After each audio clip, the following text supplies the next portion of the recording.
मेरो, जी। तुम्हारी हिम्मत कैसे हुई मेरी माँ की शिकायत लगाने की? नहीं फराज, मैंने खाला के किसी को शिकायत नहीं लगाई। मेरो, ड्रामे मत करो। तुमसे हुआ तुमसा हुआ वो अजनबी तुमसा हुआ। क्या हुआ अम्मी, मुंह क्यों उतरा हुआ है? कुछ नहीं हुआ मेरे मुंह को, ठीक है। साफ नजर आ रहा है मुंह उतरा हुआ है।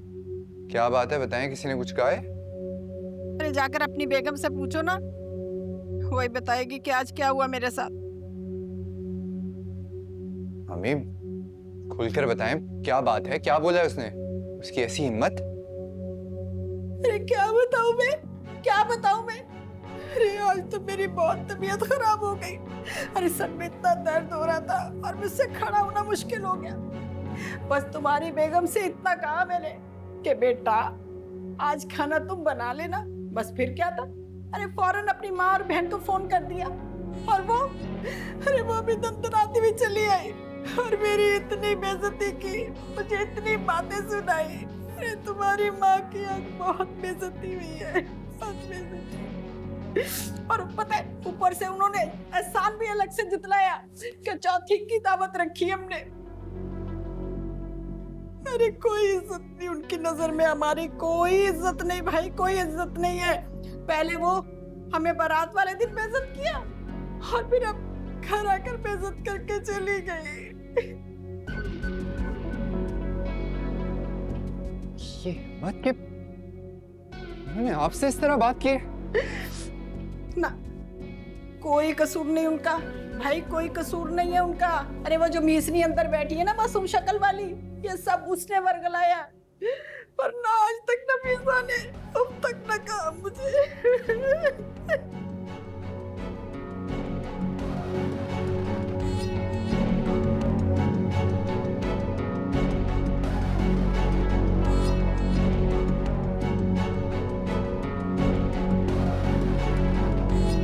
किधर है वो?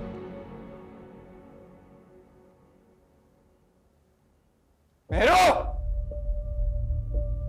मेरो,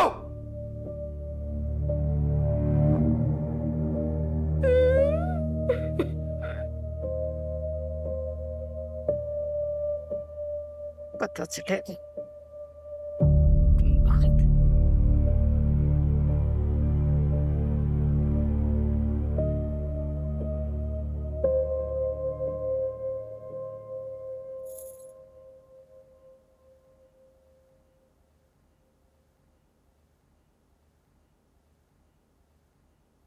मेरो, जी। तुम्हारी हिम्मत कैसे हुई मेरी माँ की शिकायत लगाने की? नहीं फराज, मैंने खाला के किसी को शिकायत नहीं लगाई। मेरो, ड्रामे मत करो। मुझे सब पता है, मेरी माँ यहाँ बीमार होकर पूरा घर संभाल रही है, घर के सारे काम करती है। तुमने एक काम क्या कह दिया, तुमने अपने घर पर शिकायत लगा दी। मैंने किसी को शिकायत नहीं लगाई है। मैंने तो कभी खाला को काम करने का भी नहीं बोला। झूठ मत बोल। नहीं बोल रही हूँ फराज, मैं वाकई झूठ नहीं बोल रही हूँ आपसे। अम्मी और ताबी आए थे ना, तो खाला मुझ पे गुस्सा कर रही थी, उन्होंने सिर्फ देख लिया था। मैंने शिकायत नहीं की है किसी से, वाकई में शिकायत नहीं की है किसी से। तो मेरी माँ अब जालिम भी हो गई। मेरी माँ तुमसे घर में सारा सारा दिन काम करवाती है, तुम पे जुल्म करती है, तो उसका ये मतलब है कि तुम्हारे घर वालों का जब दिल जाए आके मेरी माँ की बेइज्जती करते हैं। वो सिर्फ इसलिए आए थे, चौथी की दावत देने के लिए आए थे, वरना वो नहीं आते वाकई में। कोई चौथी वोती नहीं हो रही। चुप करके यहाँ घर में बैठो। जी। और अगर मेरी मर्जी के खिलाफ तुम घर से गई ना, तो इस घर में दोबारा आने की सोचना भी मत।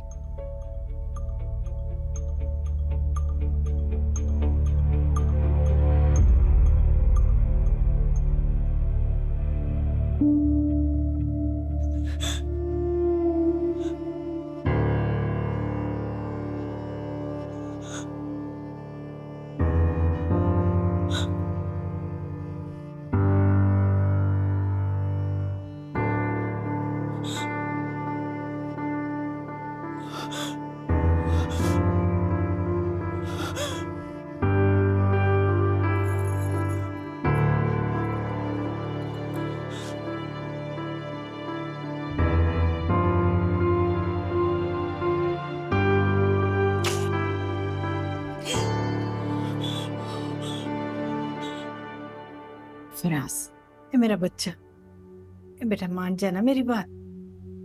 देख ना करे ऐसा, अरे जाने दो ना उसे और तुम भी उसके साथ चले जाओ। अरे वरना सब लोग हमें कसूरवार ठहराएंगे कि हम वाकई उस पर जुल्म करते हैं। मैंने कह दिया ना अम्मी, कोई नहीं जाएगा। अरे समझने की कोशिश करो बेटा, क्या हो गया तुम्हें?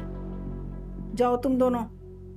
देखो दिल तो मेरा दुखाया ना उन्होंने, मैं तो नहीं जा रही ना, और मेरे ना जाने से समझ जाएंगे वो लोग।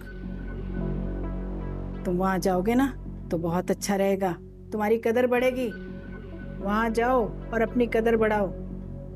बड़े दामाद होने का रोब दबदबा बनाओ उन लोगों पर, और देखना तुम्हारे सामने सब लोग दबेंगे। हाँ, और उनसे बदला लेने के तो और भी बहुत सारे मौके आएंगे, फिक्र मत करो तुम। लेकिन अम्मी आज जो हुआ उसका क्या? तो जवाब दे रही हूँ ना मैं। अरे मैं कौन सा जा रही हूँ? मेरे ना जाने से वो अच्छी तरह से समझ जाएंगे, और तुम देखना एक दिन वो इसी तरह नाक रगड़ते हुए माफिया मांगते हुए आएंगे मेरे पास।